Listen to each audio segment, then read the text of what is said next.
Thank you, Kyle. Thanks for bringing me here. I have to point out that Dave Theobald graduated from our department, so you're kind of on a run here in terms of Boulder folks. So I'm going to take the title from our current NSF award that is just finishing up now on wildfire regime shifts in Patagonia as a way of organizing quite a bit of work that we've done over about 30 years. I'm going to be leaving out a few details. My goal is to give you a good overview. I won't spend a lot of time on detailed data interpretation, but the papers behind this talk are, for the most part, vast majority of them are published. I want to acknowledge the people who have done all the heavy lifting here. So this group of current collaborators includes several recent PhDs, includes a recent PhD of one of those PhDs, so I have an academic grandson included in there, and people that I've been collaborating with in some cases for more than 20 years. So, for those of you who follow fire internationally, you might be aware of the fact that this is a record fire year in Patagonia. 2015 has seen extensive fires in the Araucaria region in Chile, which appear in acreage to have broken the previous record that was set just recently in the year 2002. And these are in iconic national parks, so they've gotten a lot of national and international attention. In Nahuelhuapi National Park, one of the areas where we've worked extensively, we had record fire years in 1996 and 1999.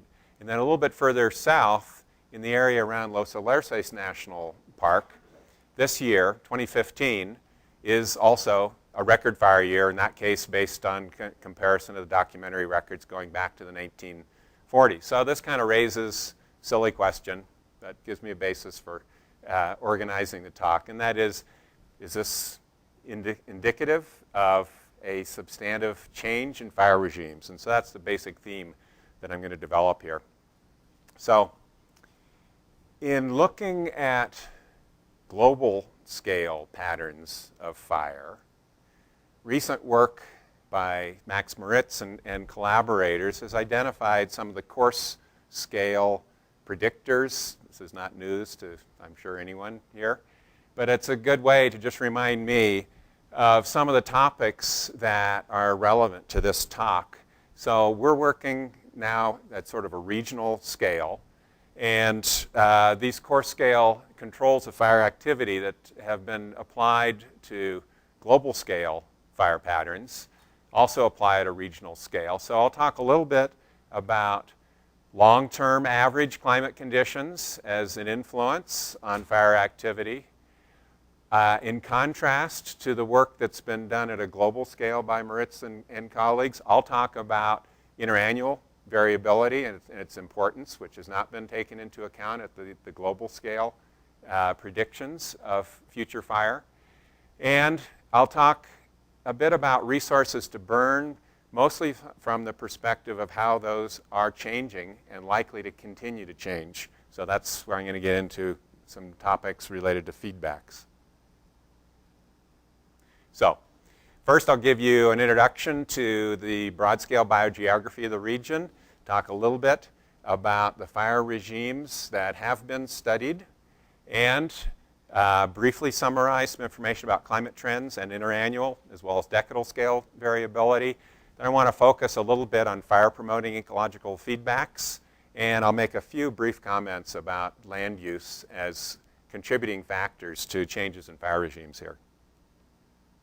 So, looking at southwestern South America, keep in mind that the big climate pattern is related to westerly circulation here. There is a gradient in rainforest vegetation from about 40 degrees latitude, where you have species-rich Valdivian rainforests. As you move into cooler latitudes, you get into the Patagonian rainforest with fewer tree species, and then Magellanic rainforest at the high latitudes. And I'll be talking about fire regimes just to the north here, throughout the Valdivian rainforest region and the Patagonian rainforest region, both on the Chilean side of the Andes and mostly on the Argentinian side of the Andes. And actually, these rainforests do extend a little bit across the Andes before you get into the rain shadow of the Andes, where there's a very steep precipitation gradient.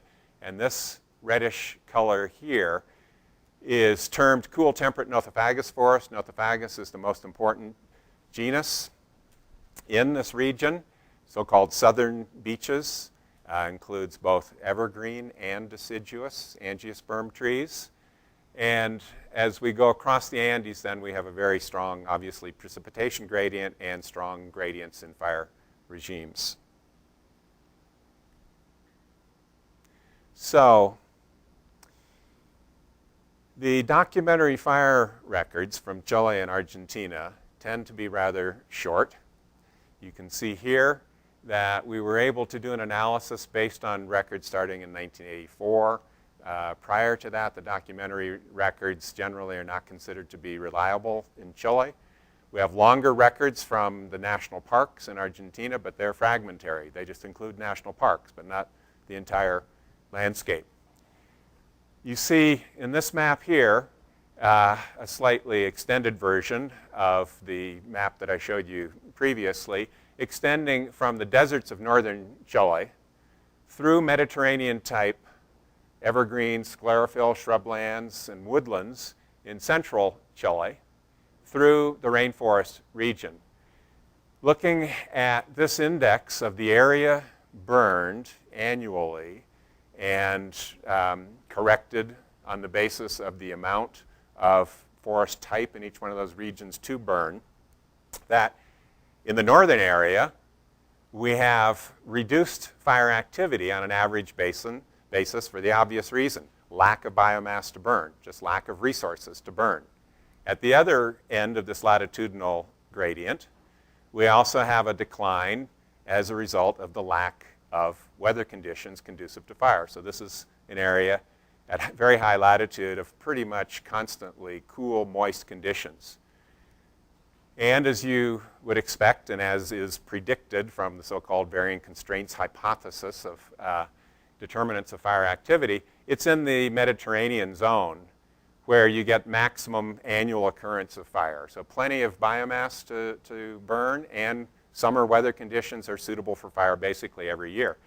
In our study area, centered on 41 degrees latitude, that's where we actually get the greatest variance. We've got plenty of biomass to burn, but you only get occasional years of weather conditions that are suitable for really extensive fires.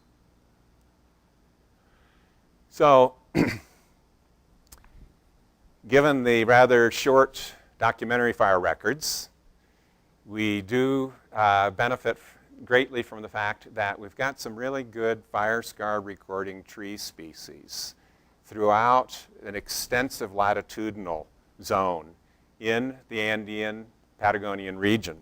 So centered on about 38 degrees latitude, extending down to about 43 degrees latitude, these two conifers, Araucaria and Ostracedrus, are typical of the dry forests and woodlands, good fire scar recording species. Then the very long-lived, over 3,000 years, Fitzroya, giant conifer, is also a good fire scar recording species, and Pilgaridendron, which occurs a bit further south, both in the Valdivian and the rainforest, Valdivian and the Patagonian rainforests. And so I'll talk a little bit about some of the work that we've been gradually doing over many years in terms of fire history studies. First, the Araucaria region, then the Ostracedrus region, where as you go from the relatively dry ecotone with the Patagonian steppe, all of this out here is steppe, towards the west, you get into rainforest, still on the Argentine side of the Andes, where we have some of the Fitzroya. And then Pilgaridendron is common throughout actually from the Valdivian rainforest all the way to Tierra del Fuego. The area that we've mostly studied it is in the northern part of the Patagonian rainforest region. So, starting with Araucaria, It is an extremely thick-barked species. This is a full-size imitation Swiss Army knife for scale here. So it's really, really hard to kill a tree by fire with that kind of thick bark.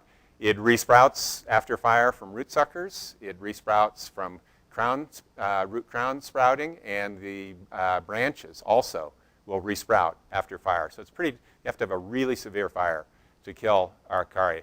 It's a good fire scar forming species, and just so no one will ask it, no, we don't sample that kind of site because that would have been used repeatedly for heating up lunch for years and years. So that's not an actual fire scar sample site for us.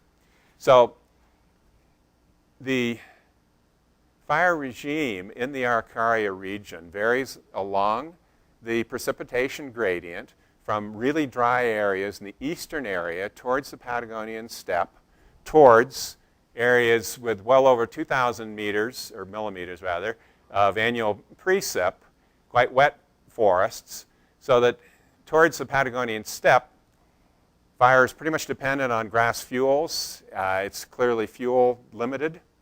As we get into the heart of the Andes, under much higher precipitation, we have higher fire severities, but much lower frequency, dependent on extreme drought. A couple of our collaborators and students have worked on fire history in Araucaria forests. The data are not collected from those extremes at all. They're collected from the middle portions of those gradients for kind of obvious reasons, just lack of fire at the extremes. And these are indications of fire years with the little vertical lines. I suspect that most people are familiar with these sorts of diagrams. These are combined data sets from numerous sites in Tolhuaca and Villarrica National Park in Chile. These are data sets based on about 20 fire-scarred sampled trees in sites of about 2 square kilometers that were searched for fire scars. So these are your classic composite fire interval diagrams. And there's a lot of very site-specific interpretation that is in the papers describing these patterns. But some of the general patterns that we see is that in the mid-19th century, there tended to be an increase in fire occurrence from historical accounts. Some of that can be attributed to Mapuche, Native Americans, actually being expelled out of Chile across into Argentina. Then late in the 19th century, we had European colonization of northern Patagonia, which also was associated with increased burning. In Chile, everything was a little bit slower in terms of the European Chilean colonization of the area in the 1930s, 1940s, associated with increased burning. And we've got highly variable expression of fire exclusion. So, people always ask, well, how about fire suppression? Well, it depends on where, how effective it's been. You can see that with the aggregated data, at least in these 2 national parks, there hasn't been an extreme difference during the modern fire suppression period, which would be basically from about 1960 onwards in those areas. The national parks in this area on the Argentine side of the Andes were created in the 1940s. You do see a decrease in fire occurrence, but we attribute most of the decrease that starts much earlier to the cessation of intentional burning by the Native American population when they were basically killed off or expelled from that area.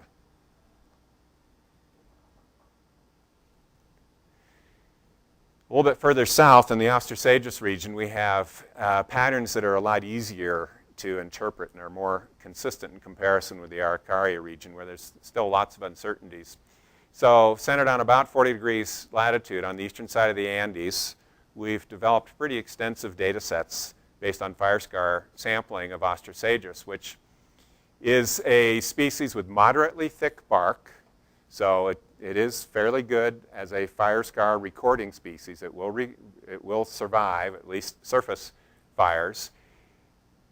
It also forms post-fire cohorts in the moister areas that are further to the west towards the Andes. And, sorry, let's go back here. I think I turned it off. Thank you. So, towards the Patagonian steppe, grass fuels are very important for fire to occur. So actually we get a lagged effect of increased fire occurrence following moisture years. So grass fuels tend to limit fire occurrence. As we move into the Andes in the much denser forests where the Ostracedrus mixes with the evergreen Nothofagus dombae, the evergreen beech, we get plenty of biomass to burn, but fire in this environment is dependent on extreme drought.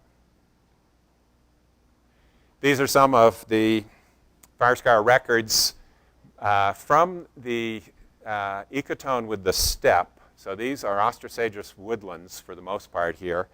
And you can see that, following the cessation, or following the demise of the Native American population at many sites, there's a pretty abrupt termination of burning. National parks were not created until about the 1940s. You still see some effect of fire exclusion at most sites right up to the modern time period. And this fits a pattern that's a narrative that applies to some other ecosystems as well. We had widespread indigenous burning that ceased pretty abruptly 1890s, 1900. And we've got plenty of evidence of woody encroachment based on historical photographs, such as this one taken in 1896 and this in 1985. We've done a lot of work on the woody encroachment. It's not just fire exclusion. Fire exclusion is necessary for it to occur, but the whole timing and pattern of it is also related to very variables such as livestock impacts and short periods of above average moisture availability explain it. But without fire exclusion, we generally would not have the encroachment by the conifer, the Ostracedrus, and numerous tall shrubs, Lomatias, Scinas, and so on. In that same sector at about 40 degrees latitude, if we move into the Andes further west, get into areas generally with precipitation, mean annual precipitation of about 2,000 millimeters or so, we don't have a lot of fire scars to work with. So most of the work that we've done there has been based on post-fire cohorts, populations that develop after quite high severity fires. This is just a compilation of sites that we worked on, about 31 sites over about a 100-kilometer north-south area. You can see that we did have some pre-European cohorts developing, and the time period of massive European settlement is about 1890, early 1900s here, and it's represented by a very strong peak in terms of cohorts. This is an area where, along a transect from the steppe into the wet Andean forests, about a 7,000 hectare area where we mapped all the fires, that we could anyway.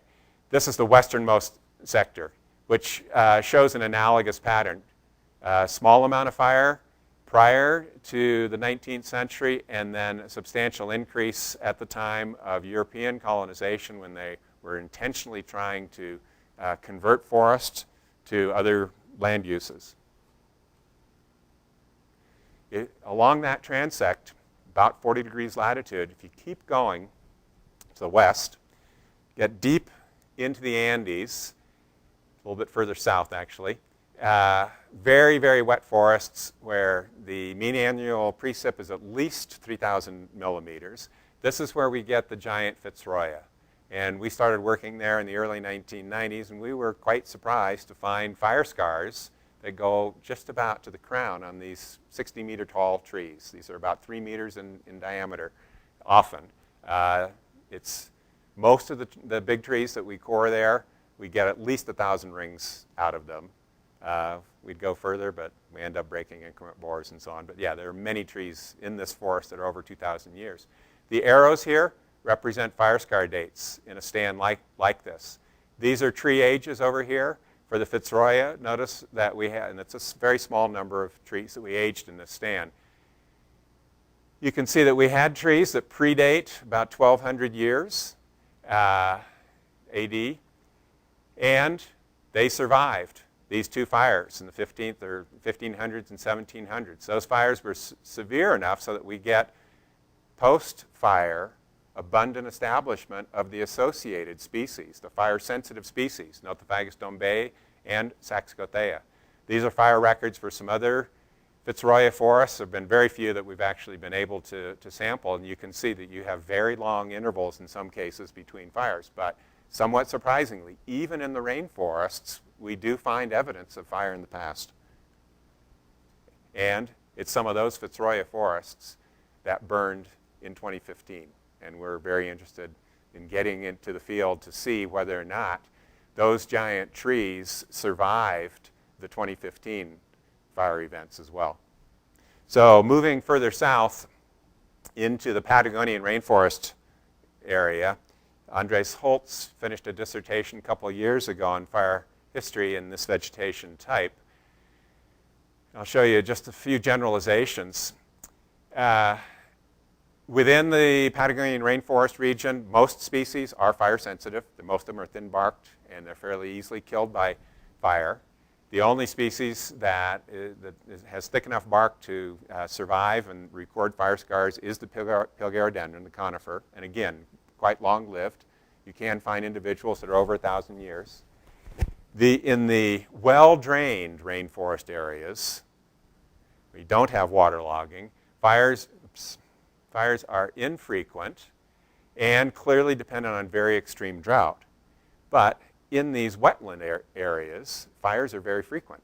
The surface vegetation on these wetland areas dry out enough to allow fires in most years, so that the fire intervals that Andres documented in this kind of habitat here are on the order of around 10 years or even less at spatial scales of 2 or 3 hectares of searching. Somewhat surprising again. Some of those fires during extreme droughts get into the tall, well-drained forest, but it's fairly rare. Yeah, this is a composite of many sites, many trees, about 240 trees, on the island of Chiloé and in northern Aysén in the Patagonian rainforest area. And the main thing I want to point out here is that there is a long record of some fire occurrence, mostly from those wetland sites and with Pilgarodendron, and especially since about 1950 onwards, there's an increase in the number of fire years, substantial increase. And I'll talk a little bit about why we think that's been happening in a second. So for Nothofagus species in general, fire scars are very difficult to work with because once Nothofagus is wounded the first time by a fire, it tends to rot. So we are doing some work with fire scars on Nothofagus pumilio, but it's miserable stuff to work with. It's not going to yield a lot of information. Ignacio Mundo has been working with data that we've collected, samples that we've collected actually from Magallanes in the far south up to the Chubut region here along this border.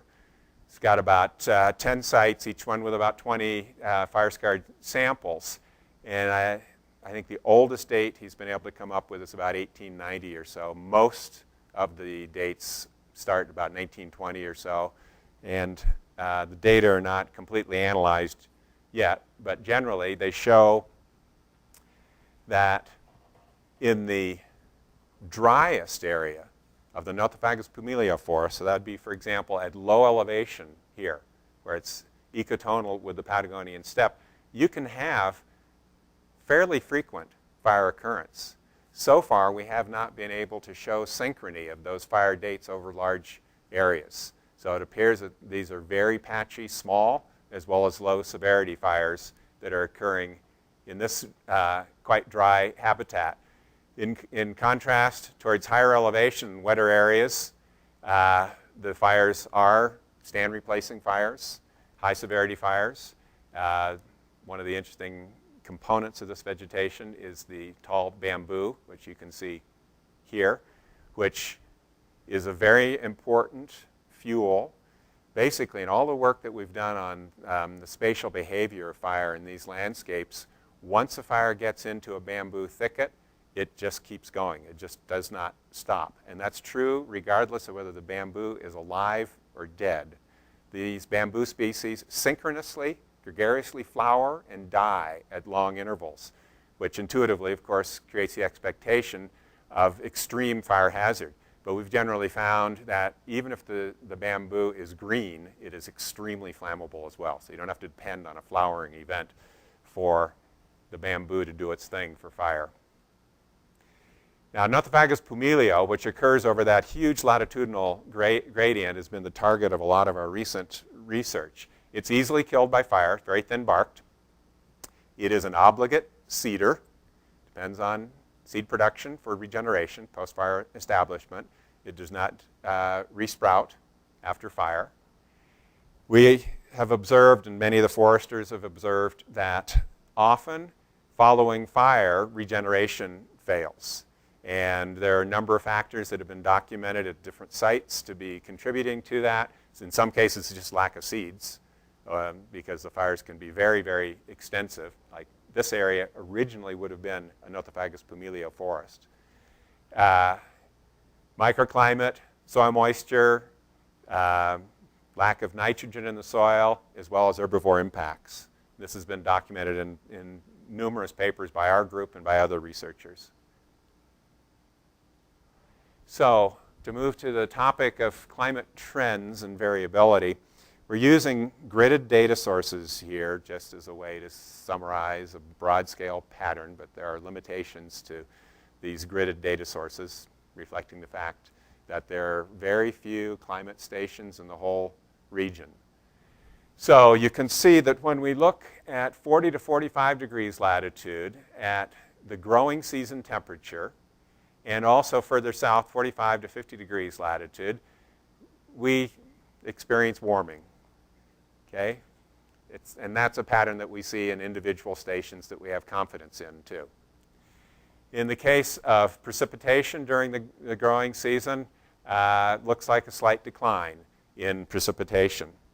There's been some recent work by René Garraud using reanalysis data as a complement to the station data because of all the problems that exist with station data, where you basically model your climate data from the condition of the atmosphere, which is the pretty standard procedure in climate science now.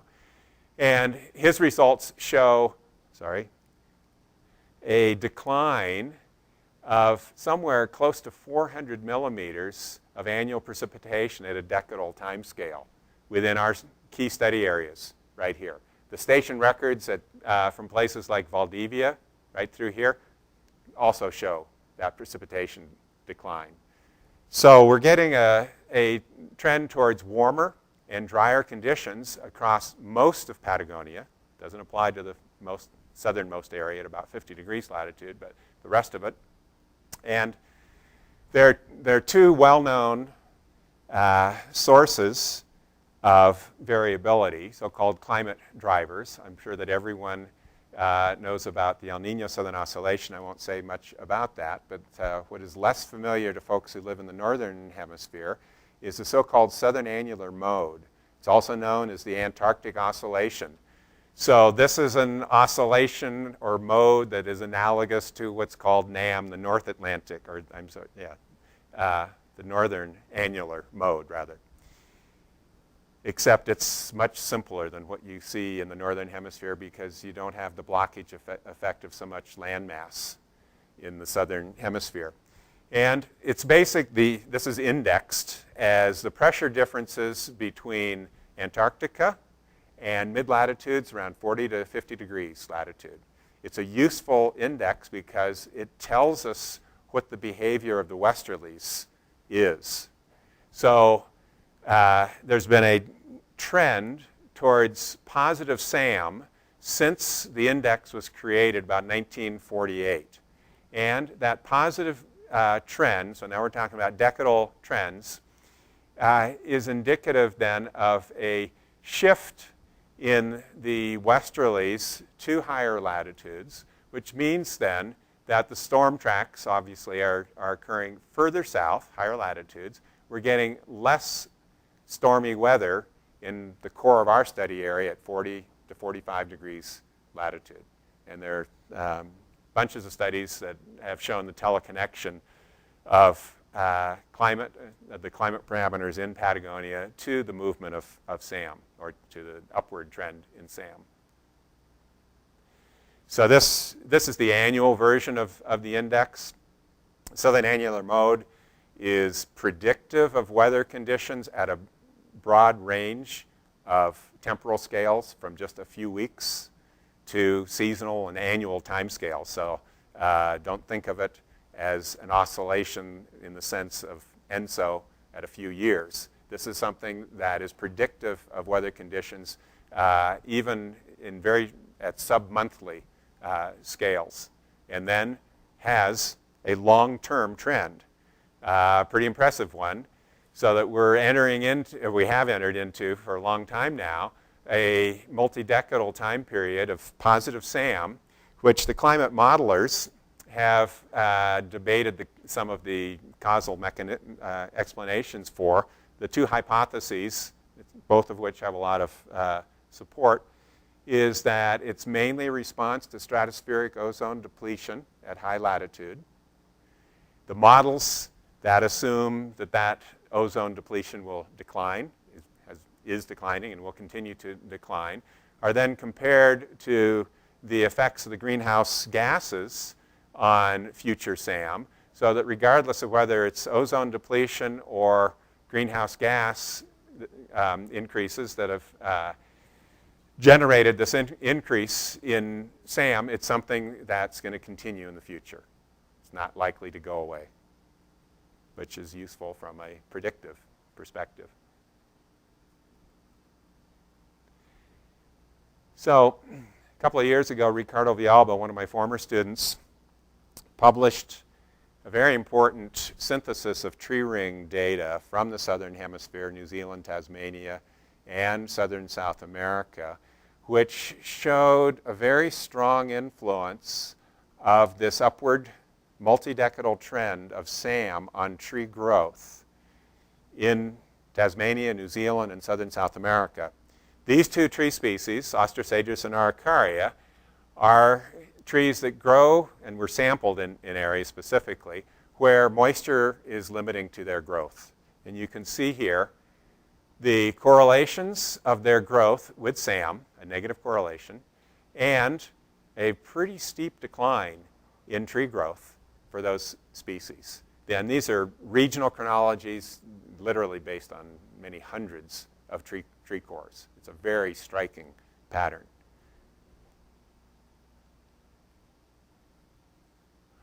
Now, in addition to a trend towards warmer, drier conditions in Patagonia, there appears to have been a shift in the occurrence of lightning. So these are data from all the national parks in northern Patagonia, from about 37 degrees to 43 degrees latitude. And you can see that when summer temperature is plotted, about 1976, we get this shift. It's a well-known climatic shift, which people have attributed to shifts in the Pacific decadal oscillation, or more generally, shifts in sea surface temperatures in the Pacific. And based on the national park records, we've also had a substantial increase in the number of reported lightning-ignited fires. When I first started working in this area in the early 1980s, the local experts just said, no, we don't get lightning-ignited fires. It just does not happen. Well, in their own records, park records, it's actually well documented that there are some lightning-ignited fires, and this appears to be increasing. The actual mechanism, climate mechanism for why this is happening is not clear, but it is certainly plausible that with the shift of the westerlies poleward, further south, that it's easier for subtropical warm, moist air to reach the interior of Patagonia. But that's very speculative. So based on that documentary record of fire currents from 1984 to 2008, we studied the teleconnections that affect climate along this gradient from central Chile to high latitudes, and also related fire activity to the indices of the Southern Annular Mode, Antarctic Oscillation, and ENSO. And the circles here indicate the different districts for which we found significant relationships.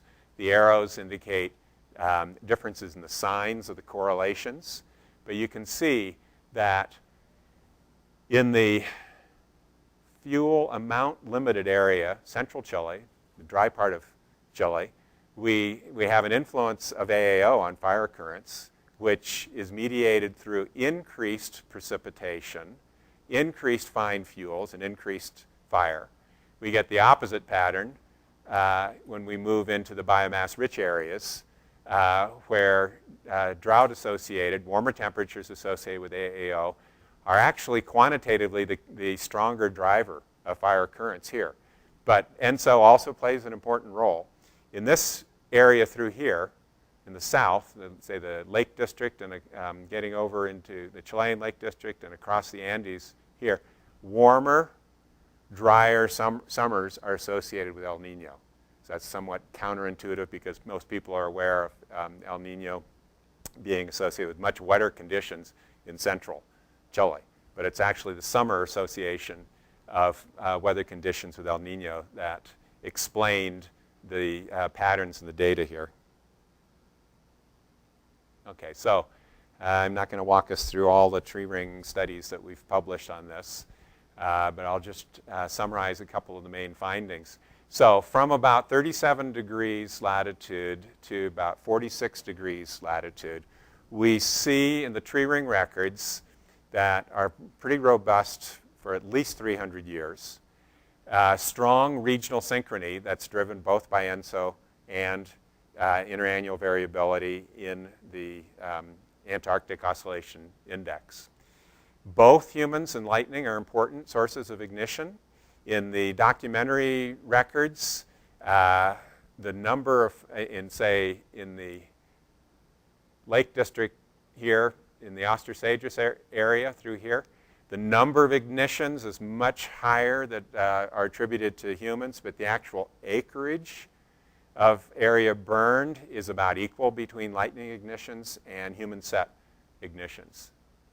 The Aboriginal populations, just by looking at spatial associations with historical accounts and our tree ring record or with our archaeological evidence, shows that there is a spatial association, that we can detect an Aboriginal influence. In most cases, we interpret that as an amplifying influence over climate.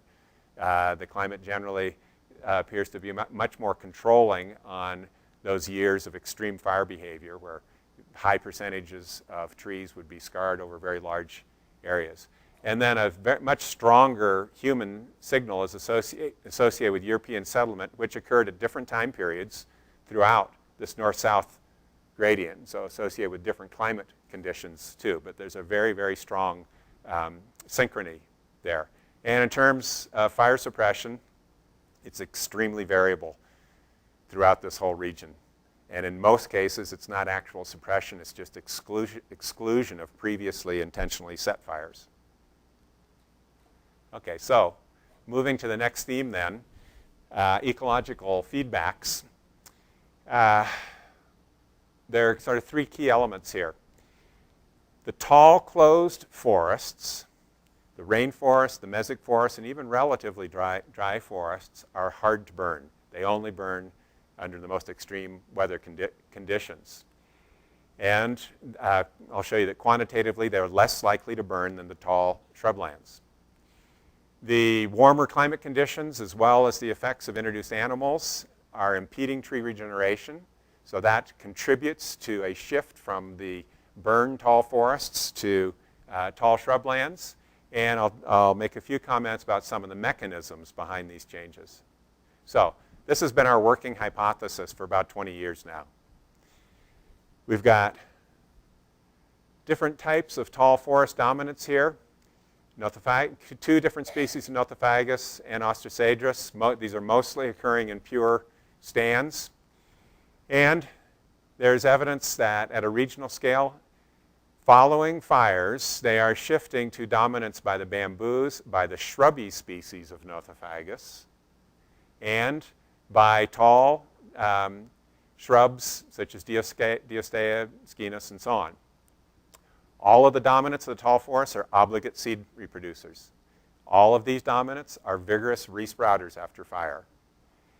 Fuel recovery is very slow at these sites, even a year or two after a fire, because the resprouting, you've got rapid fuel recovery in the shrublands, the burned shrublands. The obligate seeding trees are less browse resistant. They're easily either killed or at least dwarfed by the introduced livestock, deer, and European hares. In contrast, the resprouting shrubs are highly browse resistant. In this kind of vegetation, we have gaps in terms of the vertical distribution of fine fuels, from a rather low overstory to nothing, and then a tall overstory beginning at 20 meters, maybe going to 50 meters in height. We've got continuous vertical fuels. Think of tall chaparral, for example, in the shrublands. We've got cool microclimates in the less flammable forests, and we've got hot, dry microclimate in the more flammable shrublands. So that sort of hypothesis originated from just sitting there and staring at some landscape patterns where we've got these sharp boundaries between the tall mesic Nothofagus pumilio forest and, in this case, recently burned tall shrubland, resprouting in 1912. That was not my first field trip, though. After 1908 burn. And these patterns persist in the landscape, 1985, 2007. And you see this everywhere in Patagonia. It's been the source of lots of curiosity and wild ideas, actually. Well, it turns out that the occurrence of fire is much more frequent in those tall shrublands than in the fire-resistant mesic forests. When we overlay maps of, for example, this recent fire, the crosshatched area occurred in 1999, with this map of burns in 1908, you can see that there is a substantial amount of overlap with previous burns and previous shrublands. This is the current example of that. So these are from Landsat images. 1987 fire and a 1996 fire that burned. These areas burned in this recent season.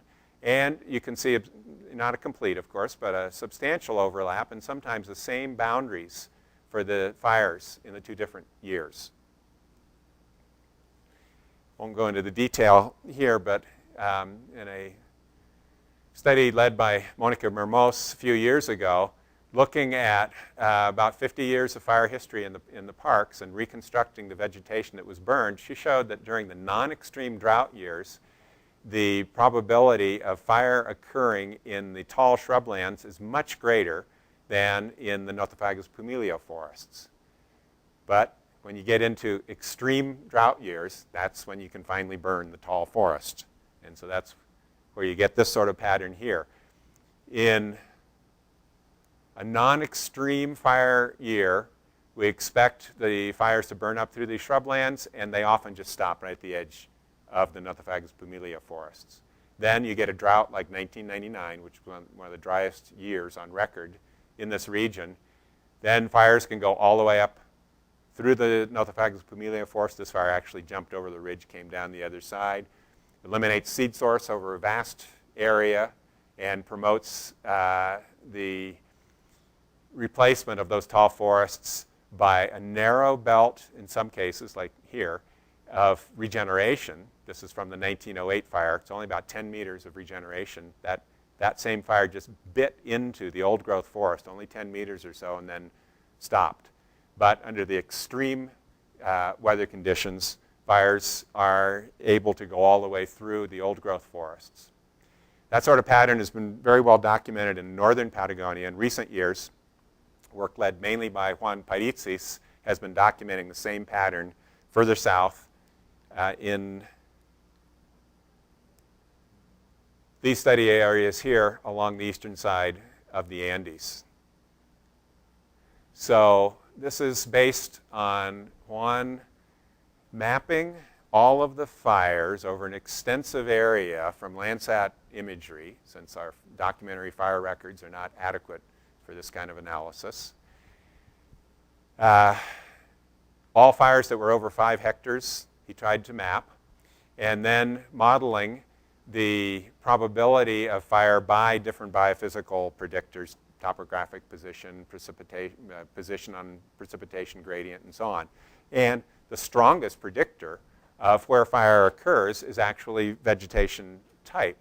The dot here indicates the probability of fire occurrence. The gray histogram just indicates the area for each one of these vegetation types.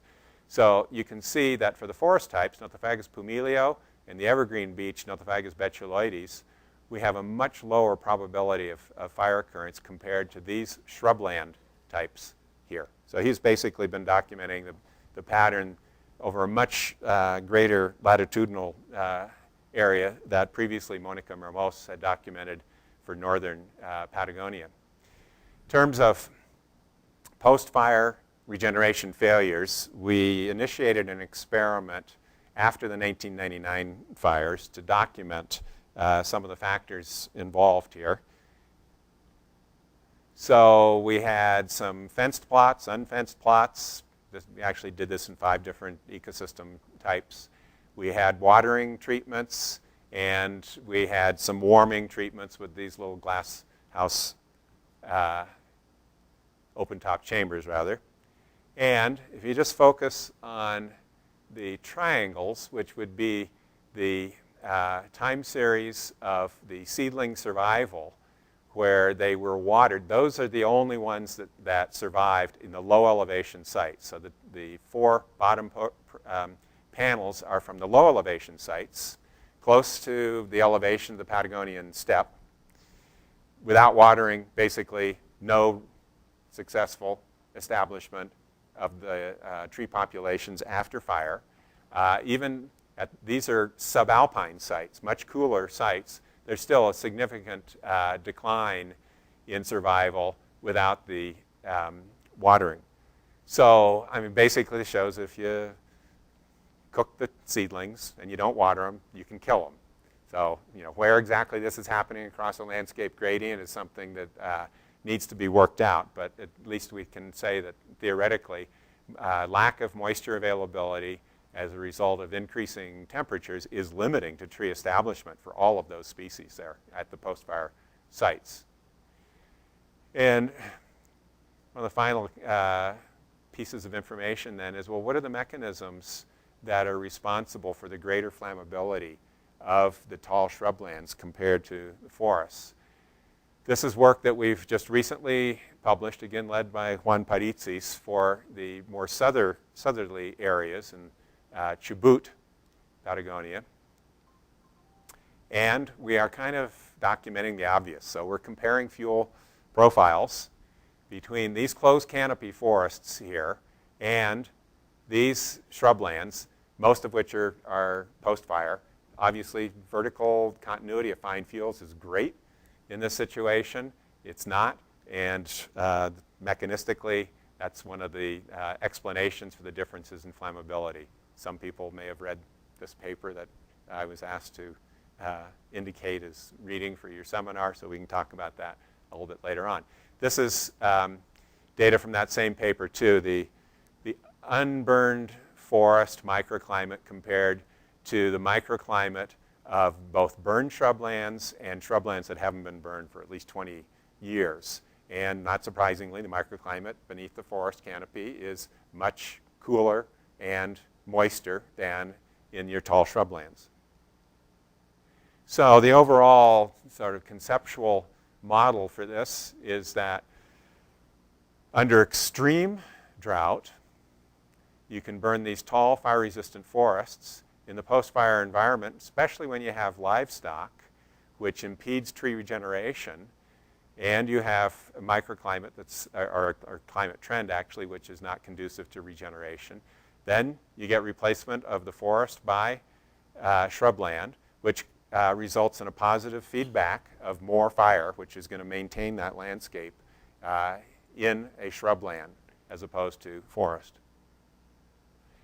This is based on the idea that if you look at time since fire and some indicator of flammability, that in contrast to what we tend to assume for most coniferous forests in the western US, we actually, with this humpback curve, we have maximum flammability in the early post-fire stages when it's dominated by shrublands. You may get a transition to beech forest canopy eventually, and once you do, then it's going to be a lot harder to burn that forest. And this is a pattern that we're documenting with very similar research in New Zealand beech forests as well. Okay, a couple quick comments about land use impacts.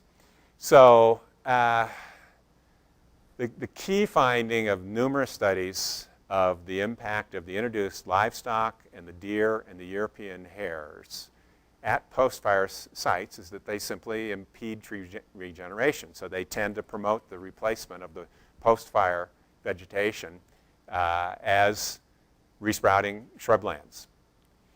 There has been a massive planting of exotic trees, mostly conifers from North America, which are transforming landscapes into a more flammable condition, at least in terms of fire severity. I'll show you some examples in a second. And I'll make a couple comments about the human side of this. So we've done experimental work with animal exclosures that basically support that conclusion that I just presented, that the introduced animals are favoring the survival of shrubs and impeding tree regeneration.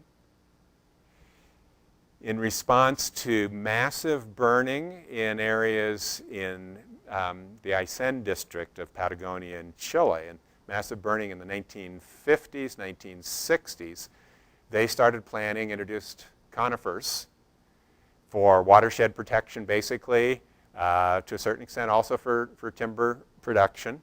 I did take that photo in 1976 when we were working on a project about how to use native species for reforestation projects. From the next photo, I guess, or from that photo, you might say that maybe our project failed because they certainly have not used native species. So this is mostly ponderosa pine plantation that has been used for reforestation in this area. All the pine species that have been planted, which would be Monterey pine and ponderosa and lodgepole pine, but especially lodgepole, have become very invasive. And it's a huge conservation, restoration problem now in Patagonia. You can see that where they've planted ponderosa pine plantation here, we're creating very homogeneous fuels, can support a crown fire. In contrast to this would be the typical native mosaic of the vegetation where you're much less likely to get spread of canopy fires. They've done some wild and crazy things in some areas where in their Araucaria forests, they have enriched the forests through planting conifers. Again, changing the potential for fire behavior. This is a plantation of Monterey pine, which was fairly mature when it burned about 4 years ago, and this is the regeneration, natural regeneration of that. So as these pine plantations do burn, it seems like we're going to get more and more pines. This is an example from Aysén of the lodgepole pine. These are all invasive feral pines. These were not planted at all. It's really become a massive problem. It's getting a lot of attention now. Okay, the human side of this. So we look at the fire statistics from the government agencies and try and figure out, well, how many fires are set by humans, for what purposes, and how many are set by lightning. In the case of the fire records from Chile, prior to the big fire event in the Araucaria forest in 2002, on the form used for fire incident reports, lightning was not considered a possible cause. They just ruled it out. They said, no, we don't have lightning. After the 2002 fire events in the Araucaria forest that were very obviously ignited by lightning, now we start to have some data on lightning ignitions from the documentary records. Likewise, in the case of Argentina, there are, first of all, news reports about in this event of 2015, people said, no, it was started by lightning. Then you get headlines like this that say that there are real estate interests involved in these fires. What eventually is going to get into the official report, I don't know. But one way to get around that sort of problem is to do ethnographic research, such as this work done by Daniela Marini, who worked for us as a field assistant on an ecological project first. Then she went to Yale and she's Argentinian, to work in political ecology, and now she's in our PhD program. And she went around and interviewed 60 people that work in the fire fighting, fire mitigation, resource management fields in Chubut to try and find out really why fires are being set. And she finished this a couple of years ago, and notice, she got people to admit that, firefighters set fires so they can get paid. It happens. Real estate agents set fire for a variety of purposes, to intimidate people, to sell land. There's been a huge increase in the ownership of large estates and forested areas, even Fitzroy Forest, amazingly, by very, very wealthy international people. There is a relatively new native forest law in Argentina which prohibits clearing of native forest. So if you want to develop a big estate and golf course on property with native forest on it, there now is a motive to burn it first. So this is why I can't give you, very certain answers about the relative importance of intentionally set fires versus lightning ignited fires. Because when there is a lightning ignition and you're an arsonist and you don't want to get blamed, what do? You run out there and you start the fires that you wanted to start at the same time. Or when a fire starts on your neighbor's property, you go out and start fires and blame it on the neighbor's first ignition. So to summarize then, I would say that what's happening in Patagonia is an example of what's been determined committed ecosystem change, given the climate trends and what we know about the positive feedbacks from initial burning of the forests. It seems likely that we're going to have a substantial decrease in the amount of forest along that ecotone with the drier vegetation types. I'm not saying the rainforests are going to completely disappear in the next few decades, but certainly there is a decrease in the amount of forest. And although it's very difficult to measure it quantitatively, the land use practices of the introduced livestock and the plantations of conifers and now the invasive pines spreading all over the Patagonian steppe are contributing to the increased landscape flammability, which raises lots of management policy questions, which at some point I'd be glad to hear opinions about. So thanks very much.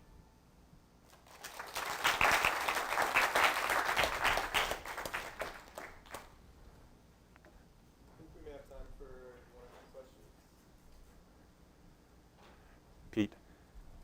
So you described this change from relatively fire-resistant Nopophagus towards the more fire-prone shrublands. You showed the change in the SAM and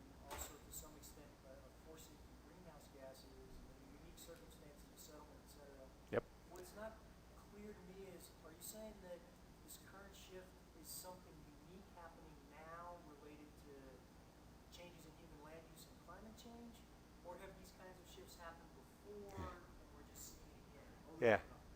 Yeah. We've certainly, well, it depends on time scale too, but let's talk about sort of a tree ring time scale and documentary record time scale, so maybe a few hundred years. The reconstruction, the tree ring reconstruction of Sam, that Ricardo Villalba and his collaborators did, show that Sam is off the scale for the last several hundred years. Okay, so as a potential driver, that creates the impression of somewhat a unique situation. We have had other episodes of extreme drought and widespread fires, but they're not at the same magnitude now that we're seeing, at least beginning to see, like in 2015.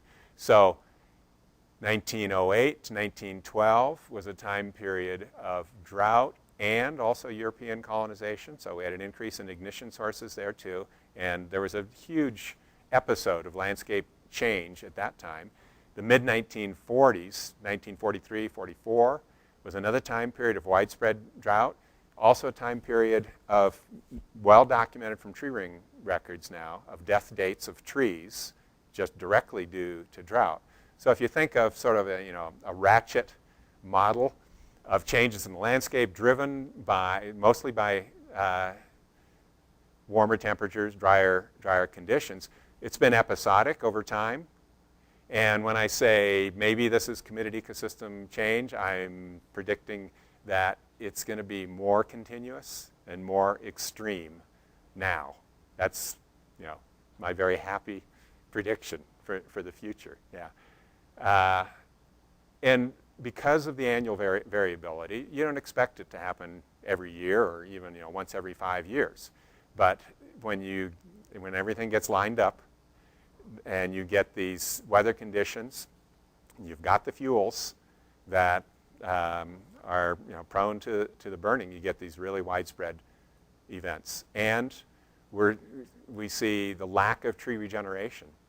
So yeah, I'm not painting a rosy picture for forests in that area over the next few decades.